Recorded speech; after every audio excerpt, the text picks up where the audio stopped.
December 28th, 2012.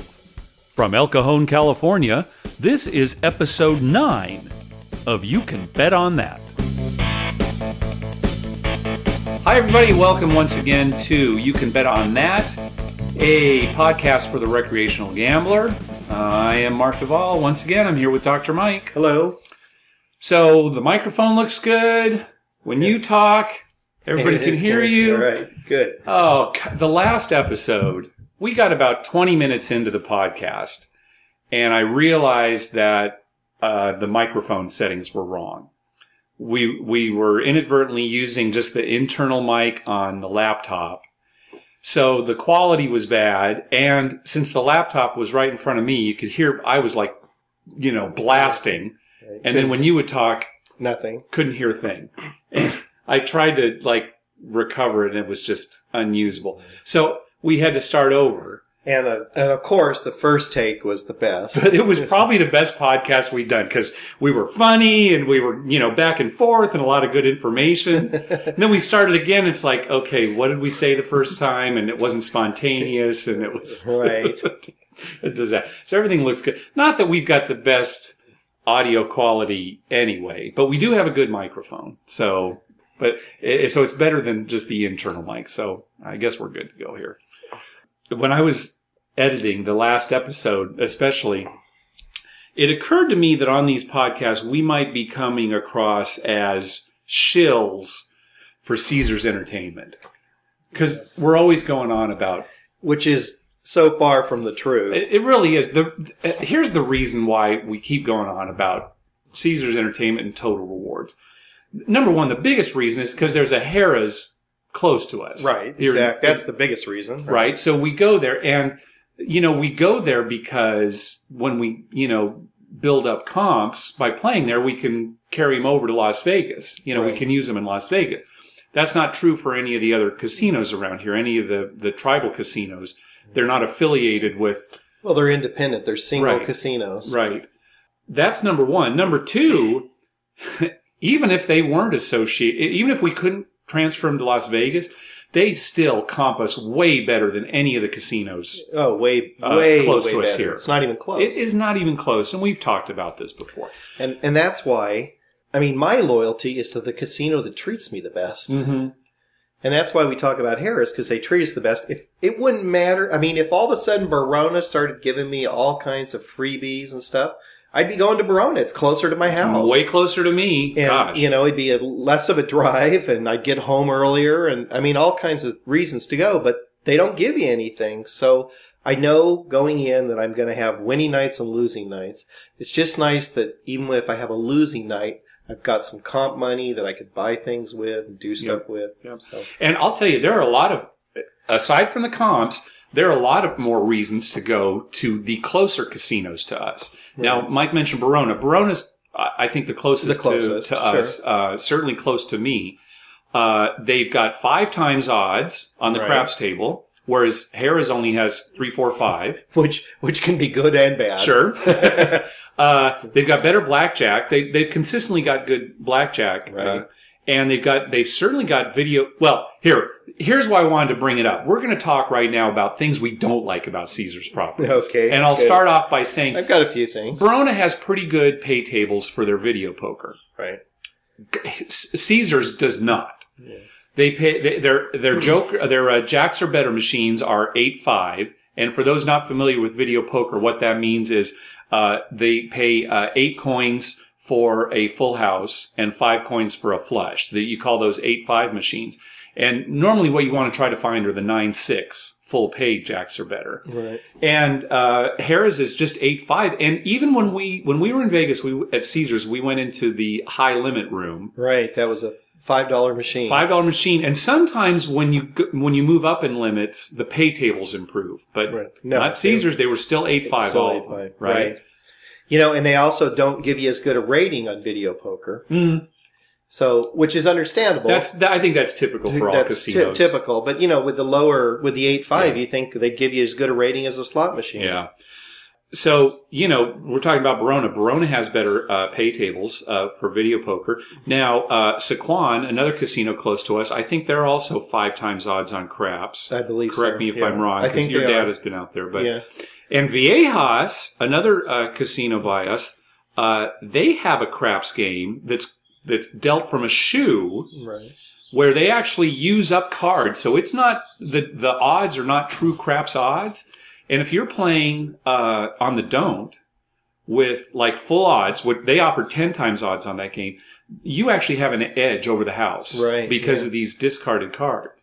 So I mean, I am surprised people aren't out there all the time. Well, I mean, it's a small edge, but yeah, but it would drive me crazy. Can you imagine? I mean, first of all, the shoe thing drives me crazy. Yeah, there's no dice on that game. No, it's just a shoe thing, and also it's just.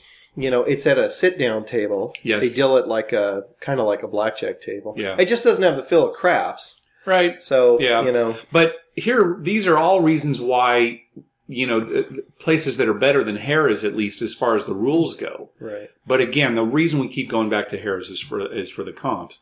Now, tell the story about your stupid problem that you had just with your food voucher. Well, it turns out that you play a certain amount of time, you get a voucher for $20 voucher for free food. Right. Anyone can get that. You just have to play a certain amount of time and earn a certain amount. This is at Harrah's Rincon. Yep. And at the level I play at, I mean, I can earn that in the half-hour play, probably even less. 5 to 10 minutes. No, it's true. Yeah. I mean, it goes really quick. So we're there all night. We're playing like 5 hours. We finish. I go to get my food voucher. It says you don't qualify. I'm like, what? I mean, how can I not qualify? So, I go up to the desk and they look in their computer. Oh, have you played today? I'm like, I've been playing 5 hours. Well, we don't have any record of that. Then she says, well, let me call the craps pits. She calls, no one answers. She calls, no one answers. She keeps calling. She says, well, why don't you go over there and talk to him? So I go over and talk to him. Oh, yeah, we checked you out. We logged you out of the computer. You're good to go. I go back, still not in the computer. This went on for a good half hour. Finally, I'm getting frustrated, and I just said, forget it. I'll go and just buy my food. I don't care. I just wanted to get some hot dogs to eat on the way home. Right. And you're more concerned about just getting credit for any of your play, regardless of the food. Well, after I bought the food, I was thinking to myself, I'm not getting credit for my play, and I get all these extra comps, and I get the gift things. It all goes into how much you play. So you really need to make sure you're rated for every little bit of play. Yeah. Because it really is to your benefit. So I went back to the lady, and this time I talked to a supervisor, and they were getting ready to close up, and I told her, I said, I already even went and bought food. I forget the food voucher. I don't care. I just want to make sure I got rated. Well, I still wasn't in the computer. Yeah. And this has been like, what, an hour? This is like an hour at least. They say wait a few minutes, but by this time it's been well over an hour. So she took my name and asked for my home phone number because she was going to give me a call Saturday. Okay. So it sounds like good customer service. Yeah, it sounds like good. Oh, I'm going to call you Saturday and we'll get this all straightened out. Don't worry. So then we leave and we're driving home and I get a phone call on my way home, and that's a 45-minute drive home. I get a phone call on my way home at like 3 a.m. in the morning.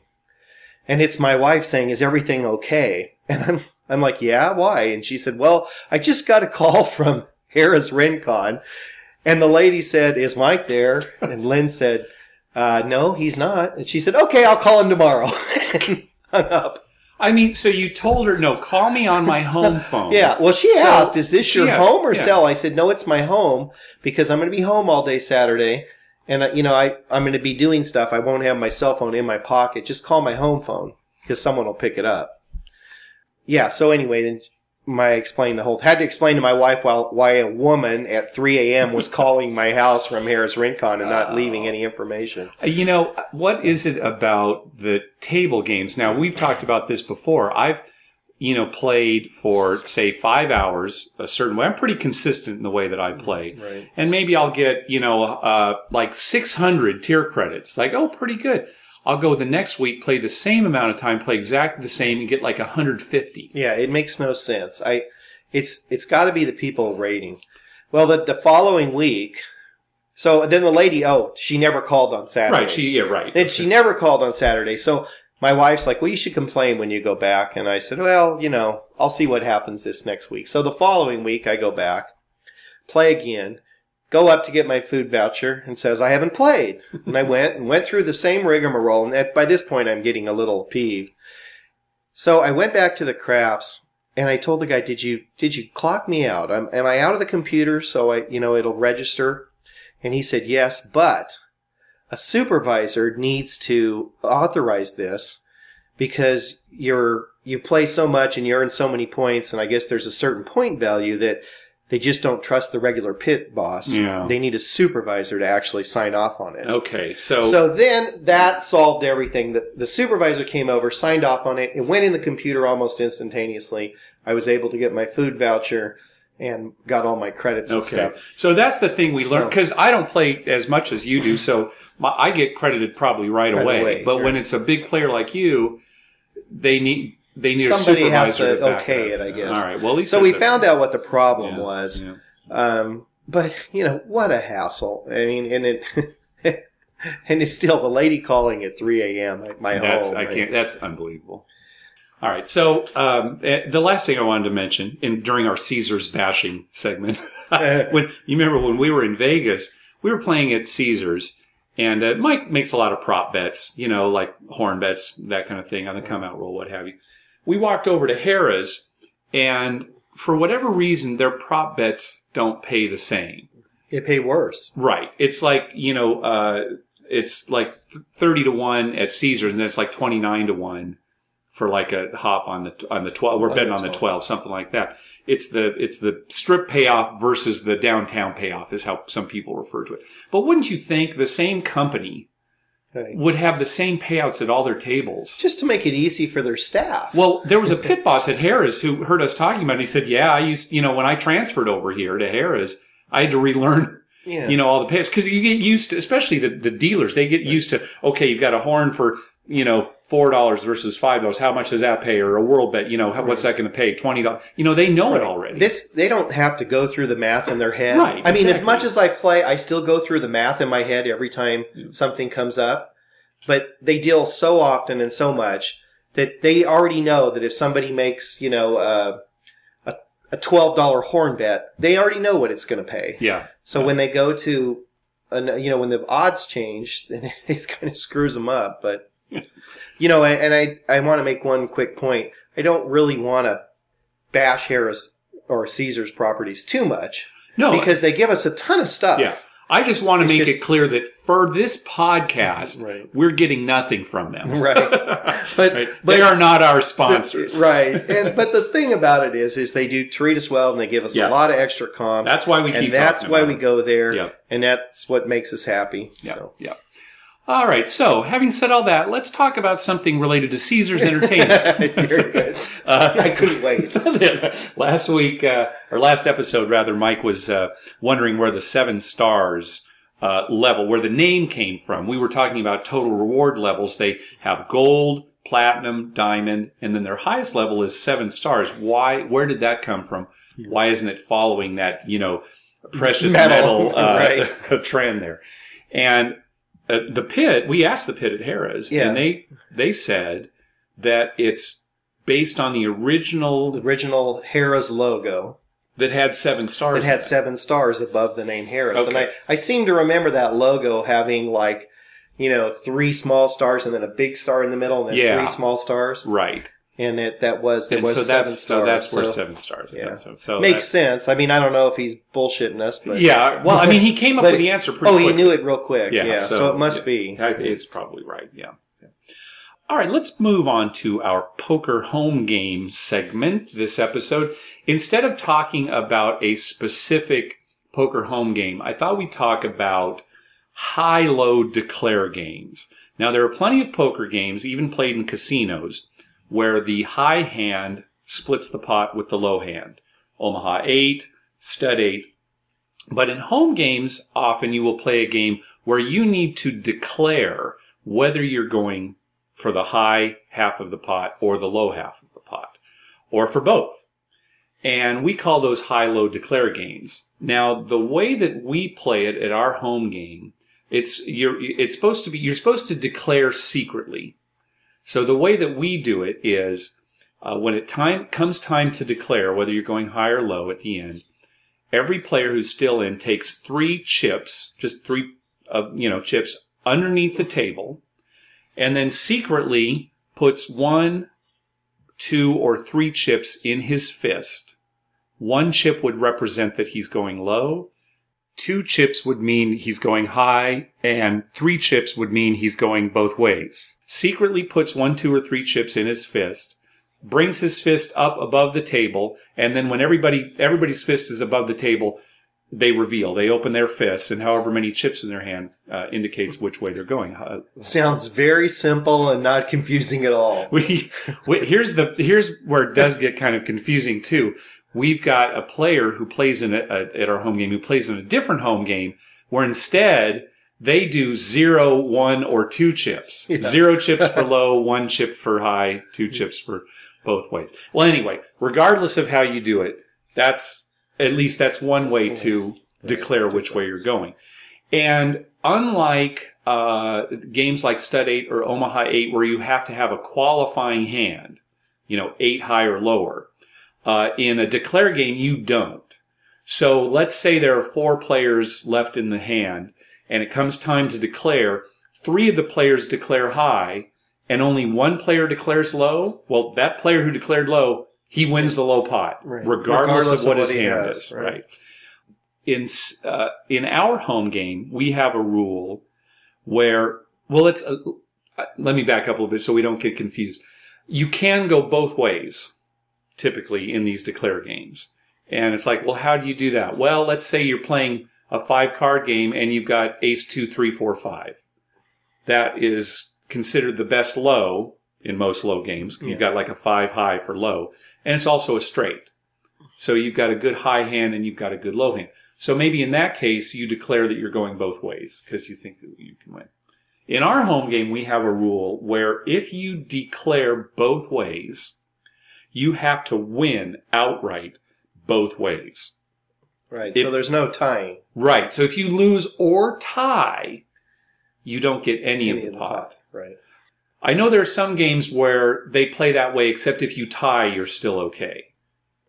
Which might be a little bit better. I don't know. That's never the way we play. Well, it's probably less confusing that way. Yeah. But, it takes the guts out of going both ways. Yeah, and going back to that example, if you have the wheel, ace, 2, 3, 4, 5, and you're thinking about going both ways, if somebody else also has the wheel and, only declares low, well, you've tied them for low, so you don't get any of the pot. Right. But I don't know. And then also in our game, if you go both ways and you end up losing one of the ways or tying, the way we play it is then we just play out the hand as if that player didn't exist. Like he's not there. And then, the remaining players split the pot. But that's not always the way that we used to do it. We used to say that... we had a period where we said that if you... Like there were 3 people in. One guy went both ways. One guy went high and one guy went low. And let's say the low guy tied the guy going both ways. They were both out. And the guy who just declared high got it all. Right. Because that guy going low really didn't have... He didn't have the winning hand because he tied someone else. I mean, remember we... Yeah, we used to do that, but it got so confusing. It was so confusing, especially when new players would come to the game. We tried to explain it to them. Right. We just decided, okay, if you go both ways and you end up, losing or tying, you just pretend like that player isn't. Yeah, it kind of screwed the guy that just went, say, low and didn't try and get the whole pot. He just kind of got lost in the shuffle. So we play some high-low declare games at our home game. The most common is just Texas Hold'em, high-low declare. Yeah. So then at the end, it's just you just declare whether you're going high or low. Yeah, Paul started that. Paul was the first one to call that high-low. And it's actually a fun game. It's not a bad game. And what it comes down to, let's say, you come down to 3 players. You're in. You may just stay in and try to guess which way the other 2 players are going. And, if you're thinking, I think they're both going high, I'm just going to stay in and go low. I've got a crappy hand. Right. But... maybe I'll just, you never want to leave just 2 guys in there. Yeah, because probably, You can guess. You can guess which way, they're going. And this, it comes down to reading people too. And Paul, we said Paul introduced this game. He's very good at reading people. So sometimes he'll stay in just knowing exactly, oh, I know both these guys are going low. So I'm just going to go to the whole, all the way to the end. He'll win high with a king in his hand. Right, or yeah, something. just nothing else like that. Or a pair. Yeah. So that's high-low declare. I hope we've explained it well enough. Let us know if you have any questions about it. But we do play a lot of, when we play goofy games, a lot of times we'll play it high-low. And if there are wild cards involved, then too, that can make it very interesting because then a lot of times people will the have good thing about that wheel. high-low is if you got 8, 9 guys at a table and at a home game, it's nice to spread the pot up. Yeah. Too, you know, because then you get 2 winners. Yeah. And the pot gets divided up a little more. Well, a lot of people, more people stay in too. More people stay in, right. And you get, the money gets distributed a little more evenly as opposed to one guy having a huge night and a bunch of people having terrible nights, right? Yep. All right, so mailbag. We got an email from listener Dave from Los Angeles. He wrote to us and said he started listening to the podcast and that he was mentioning in his email some of the places he likes to play in Vegas and in Reno. I mentioned, of course, we played a lot of the Harris places in Vegas. And then Reno, when's the last time you were in Reno? Oh, God, it was a long time ago. I was there with... were you there? It was Paul and Mary and me. I've never been to Reno Never with you. been to Reno. Okay, I've been there, but not with you. Paul, Mary, and I went to a Gulls hockey game. Oh, so this would have been in the 90s? It was the last time the Gulls were playing in San Diego. So, okay. Yeah, it might have been the late 90s, early 2000s. Oh, all right. So, yeah. I mean, that's almost like 15 years ago, but still, it was. I thought. And it then might prior have to that, I guess when I was in dental school, we went like 3 to 4 times. Yeah. A year. So you were going to school in San Francisco, right? So you could just go over there, right? And so you went quite a lot. We went, at least 4 times a year, every quarter. Yeah. Do a drug study, get $1,000, go to Reno and lose it all. That was my. Ooh, fun college times. Losing $1,000 when you're in college. That's it was it's drug study money, so it's like found money. It's found money. Just had to spend a weekend in the hospital. And then Dave was talking about Laughlin casinos too. I don't have any desire really to go back to Laughlin. You and I have been a couple of times, but from here it's about the same distance and. There's nothing there that you can't get in Vegas or at Harris, for us. Or Harris Rincon. I mean, I guess a reason to go to Laughlin if you live in Southern California, if you want to go there for the river. The river. Right. And all the casinos are, kind of, they have windows in them so you can see the river. It is a little odd to be in a casino where you can actually tell what time of day daylight, it is. Yeah. But it's funny. So you've been to Reno fairly recently. I was thinking about Elko, Nevada. You and I, we went to Elko. I've been to Elko more recently than I've been to Reno. They used to have these junkets out of San Diego where you could go to Elko, which is kind of up in northern Nevada, just, all by itself. Out in the middle of nowhere. They used to fly you up there and it was like a Red Roof Inn or something that was they only had like 3 casinos maybe. It wasn't much. And we just stayed at the hotel small. they took us to. Yeah. Right. Oh, you know what though? Speaking of Elko, I don't know if you remember this. We were playing blackjack at Elko, and it was single deck.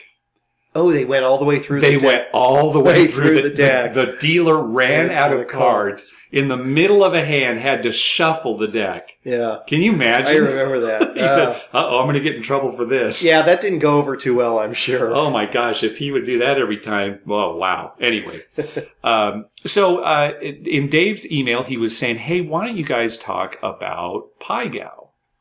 And I thought, why haven't we talked about Pai Gow Poker at least? Yeah. Because you and I, second to craps, I mean... It's probably the game we played the most. That's right. And the reason we played it the most is because back in the early 90s, before the laws for the tribal casinos changed here in California, you couldn't play craps or blackjack against the house but you could play Pai Gow Poker against other players. And we'll talk about that in a little bit. First of all, let's talk about Pai Gow, the tile game, where Pai Gow Poker got its name is from a tile game called Pai Gow. By tiles, I mean like dominoes. Right. And I've tried to, back a while ago, I tried to learn the tile game, and it's not real intuitive. You have to match up tiles. Every player gets 4 tiles. And you have to match them up to make like 2 hands.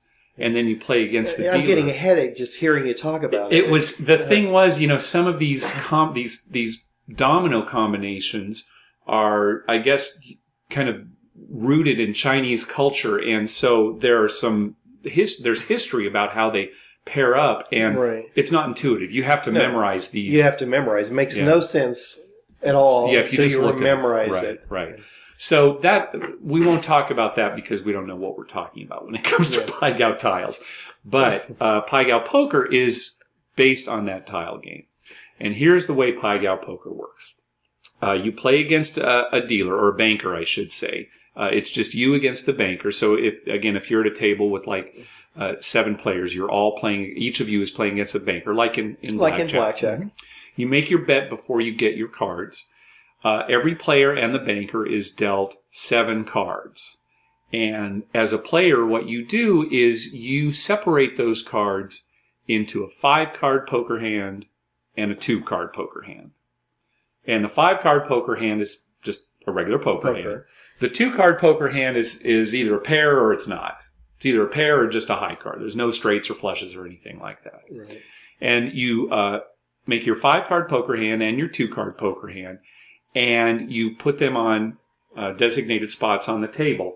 And your 5-card poker hand has to be higher than your 2-card poker hand.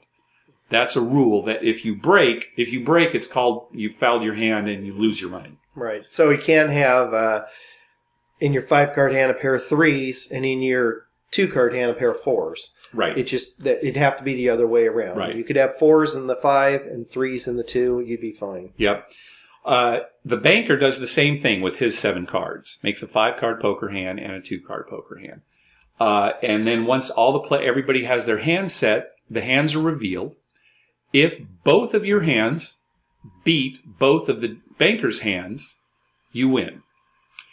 If both of the banker's hands beat both of your hands, you lose. And by that I mean you're comparing the 5-card poker hand to each other and the 2-card poker hands to each other.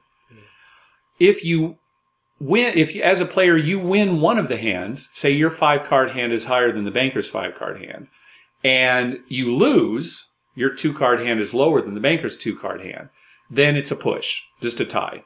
No money's exchanged. When it comes to casino play, the way that the house makes their money is that when you win, they take 5% of your winnings. Right? Commission, basically. So if you bet $100, and you lose, you just lose the $100. If you bet $100 and you win, technically you win $95. They pay you the $100 and they charge you 5%, $5 fee like that. That's how they make their money. Also, the banker, if the banker has exactly the same hand as you, say you have in your 2-card hand ace queen, the banker also has ace queen in his 2-card hand, the banker wins. So copy advantage. Copy advantage. Hi-ya. Hi-ya. Pai Gow. One nice thing about Pai Gow Poker, and this is true in casinos too, is that you as the player are given the opportunity to bank. So you can be the house. You can well, I don't want to say you can be the house, but you can be the banker. Okay. And the reason that you want to be the banker when it is your option to do so is that copy advantage. Right. You get the advantage. Right. Typically, the way that it works is everybody at the table is given the option to be the banker along with the house. And so when it's your turn, you can put out an amount. How much you can put out for your bank depends on the house rules. Some house rules say that you can't put more than your last bet as a player. It depends on the house. But when you're the banker, you are now playing against every other player at the table as the banker. So, if you put out like $100 and everybody else at the table has $10, you're going to play against each of those players for their $10. Also, typically at a casino, if you don't have enough money to cover everybody's bets, then the house will back cover you up. Yeah, right. Back you up.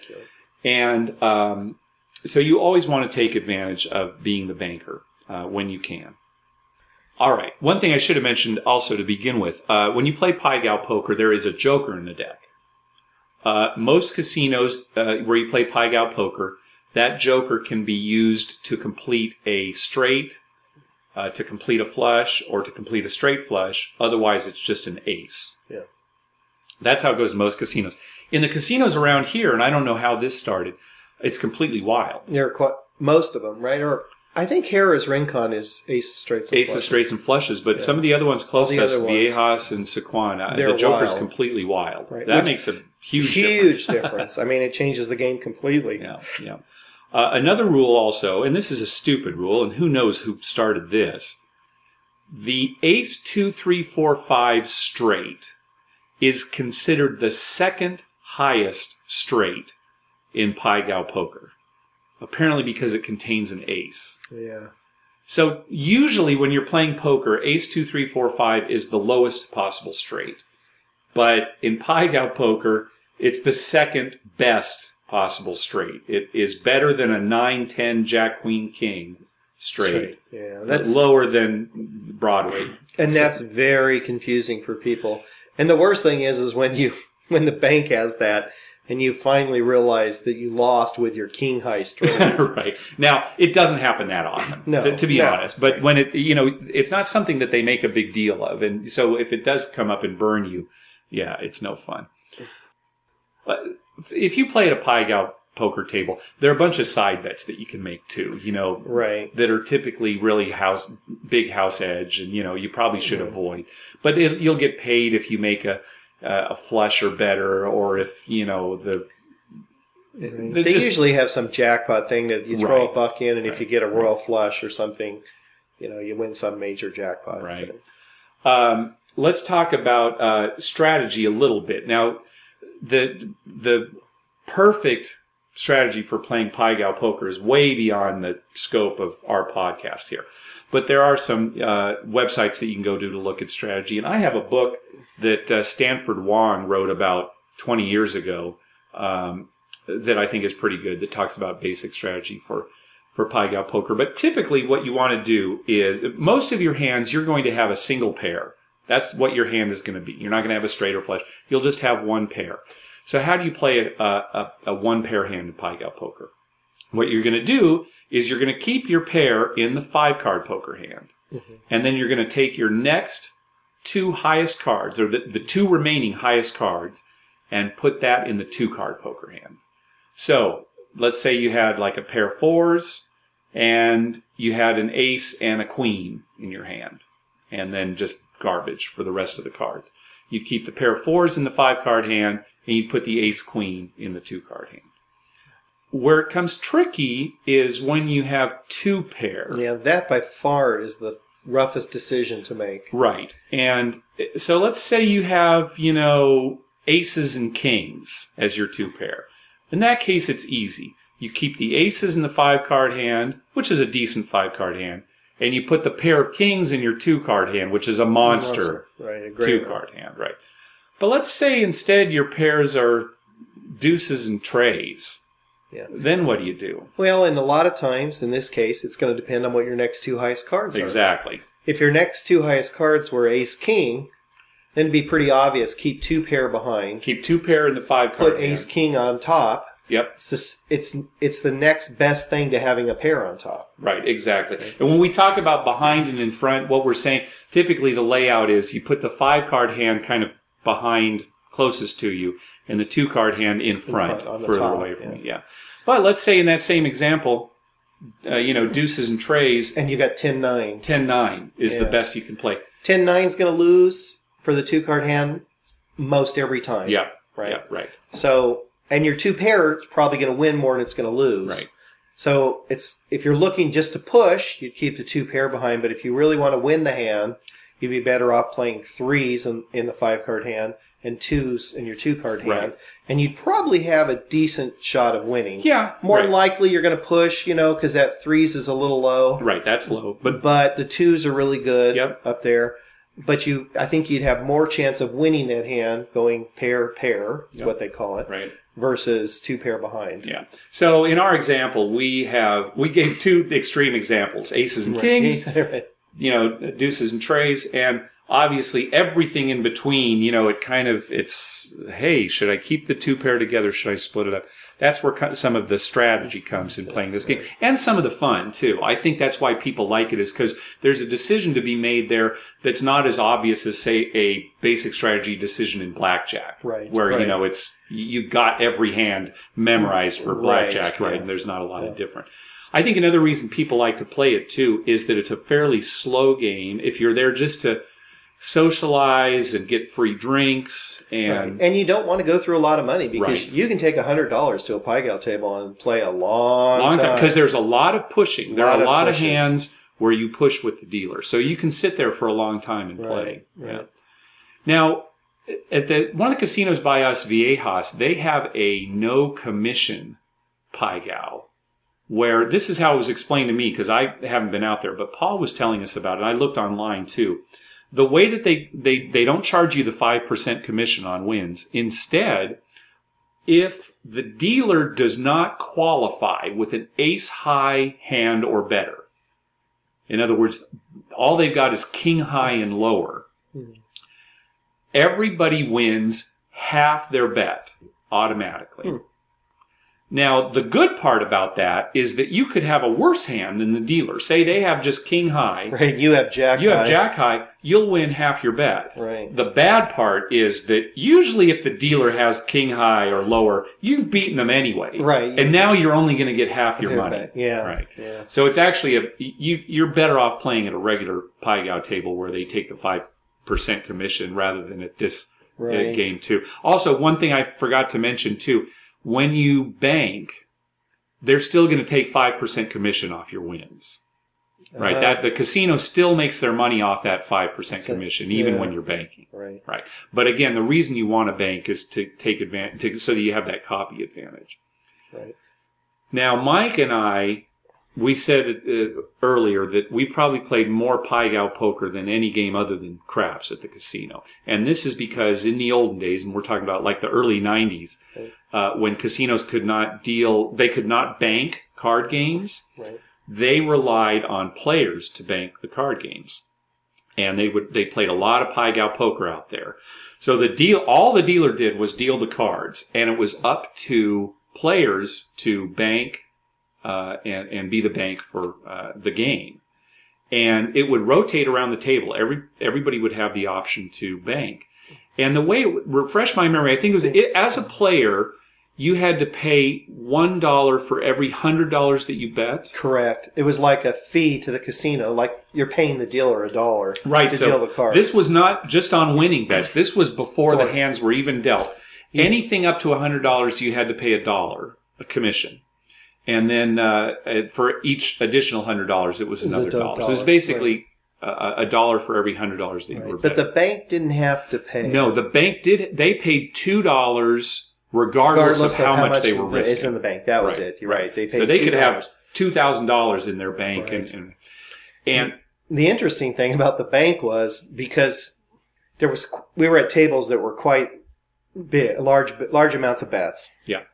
And one person couldn't cover all the bets on the table, so people would get together and pool their money to become a bank. Right. So it might be like 5 people's money. The person sitting at the seat would be what they called like the first bank. Right. And then people would go behind him and line up. So, and they shake some dice to determine who gets cards dealt to him first. And who gets first action. Right. Because sometimes in those cases, the bank wasn't big enough to cover all the money on the table. Right, exactly. The bank might only be $200, which I think was the minimum. I'm trying to remember now. But the bank might be only $200. Meanwhile, the players around the table, they've got like, $1,000 bet. Yeah, there might be $1,000 bet. So the first person, let's say they bet 100, well, they'd get action on the 200. They'd win or lose. Right. And then the second person might have $500 bet, but really only 100 of their money would either win or lose. The other 400, there was no bank to cover it. Right. And the bank couldn't win more money than they put up. Right. Right. So if they put $200 up, they could only win 200 or lose 200. Right. They couldn't go past that. Right. So it was very important that, a lot of times you wanted to play at a table where the bank was covering. Right. And if you remember, there were guys who would go out there there was a guy called Norman, and there was another guy, I can't remember his name, but they were real regulars, and they would bring wads of money and just bank all night. Yeah. And just, they wouldn't let anyone else bank. I mean, you had the option to do it. Right. But people wouldn't, out of courtesy to them, and they'd put their $10,000 there and just let people bank all night. I'm sure that was a moneymaker in those days, right? Because of the copy advantage, and they only had to put out the $2. They had bad nights. I remember seeing them get wiped out and lose $10,000 in a night. Everyone would be happy. All the people would be smiling and happy. Yeah. But they'd have nights where they'd clean up, too. Yeah. So let's kind of review this again, because I know it gets a little confusing. This is in the old days, and it kind of applies to if you're banking at a casino, too. Let's say that the bank had just $200 in it, all right? And they shook the dice to determine what player was going to get first action, okay? Player 1, first action, maybe has a $100 bet. And let's say player 2 has a $100 bet. Let's say everybody has a $100 bet to make it easy, okay? So everybody would set their hands. The bank only has $200 on it. Okay. We go to player 1. It turns out that he wins $100. Okay? So $100 goes from the bank to that player. We get to player 2. He loses his $100.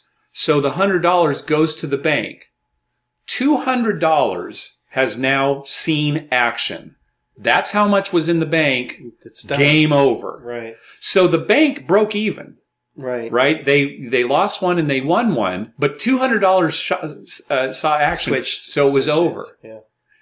The remaining players who didn't get any action, they actually don't have to pay commission on the next hand. That's how it would work at the old casino. Now, nowadays, though, if you're playing in Las Vegas and you decide to bank, the house will cover all the rest of the players. Right. So the example that I just gave would be exactly the same. You could have ended up with just, $200 in action, broken even. Right. And then the house, will cover everybody else's bet. The nice thing about that, it's good and bad, because let's say you're the fourth player and you have a winning hand. Well, you want to get paid. Right. You'd be upset that they ran out of money. Right. In Vegas, you would get paid. Right. The bad thing is if you're that fourth player and you had a losing hand, in the old days out at Sequan, it would help you. Because you'd have no action. No action? Oh, thank God. I had king high. I'd keep all my money. Yep. So, it helped you as much as it hurt you. Yeah, it made it interesting in those Wild West days where, there might not be action on your hand. Sometimes it would help.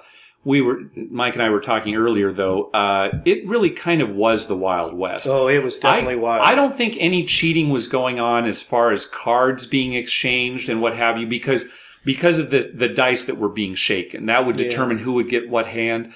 But there were so many people standing around you at the table that I'm sure there were people who were looking at your hand and signaling to the bank, if you had like a big bet, signaling to the bank what hand where you had. Because so that they would maybe play their hand in an unusual way. Yeah, it comes back to that two pair thing. Yeah. Right? If they saw your hand that you had, say, aces or how about this? You had a pair of kings and ace queen on top. They could signal the bank somehow, telling them that you had a high behind. And then if the bank had, twos and threes, ace jack or something. Well, I'm trying to think of an instance. They could manipulate their hand so they could get a push or a win. They could play, a two pair. They would play it maybe differently than common sense would make, because they know what your hand is, and they know that if they play it wrong, they'll beat you. And we saw that enough where the bank would do something like, well, wait a minute, why are they playing it that way? Right. And there was a lot of non-English speaking people. Right.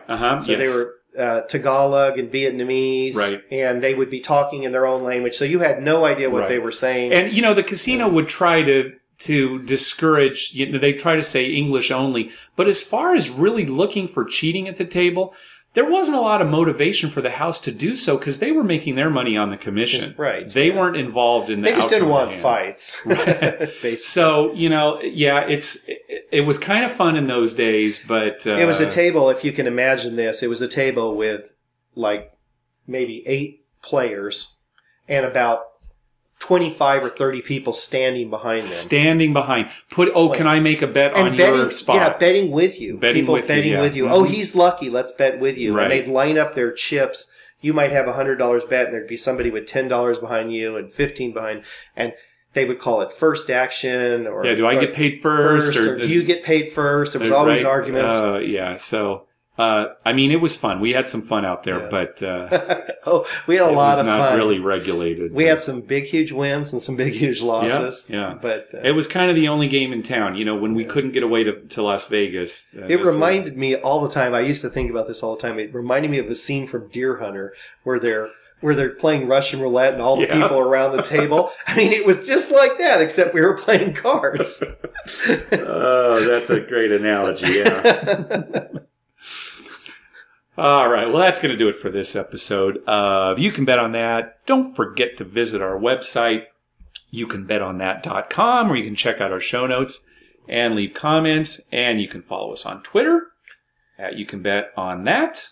And for Dave in Los Angeles, if you're listening to this podcast, thanks very, very much for the email. Yeah, everybody else do like Dave did. Yeah, and if you want to come out to Harrah's RenCon in San Diego County, you're so inclined from LA, it's not that bad, let us know. We'll meet you out there. Yeah. Play some craps. You can see how they do it out there with their red and green dice. Yeah, I would love to determine the card. For everybody else, email us. Again, we're at youcanbetonthat@gmail.com. Everybody have a good New Year's, and we'll talk to you soon. Good night.